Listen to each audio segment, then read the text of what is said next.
Welcome to Sweet Life Beat Life. We hope this video helps. You start by using an administrator account and making a simple backup so you can safely change settings. Once done, check whether OneDrive, Dropbox, or antivirus is holding a lock on the folder. Stop syncing if so.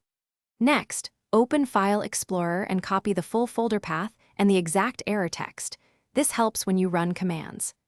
These initial actions avoid data loss and prepare you to take ownership and adjust permissions immediately. Now take ownership and repair the access control lists so Windows can use the folder. First, open Properties right arrow Security right arrow Advanced and set the owner to your admin user. Check the box to replace owner on subcontainers. Then run iCackles C /path/ to /folder /grant administrators F/T to grant full control recursively.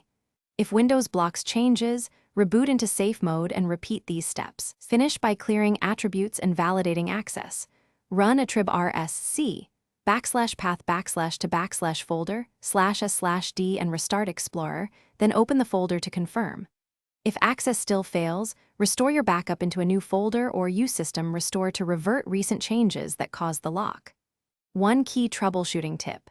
If changes keep failing, boot to safe mode and run chkdsk/f on the drive. File system errors or persistent locks are often resolved there, and you can then repeat ownership and ACL.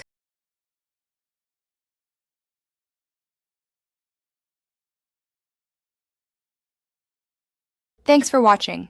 Consider subscribing if we helped you.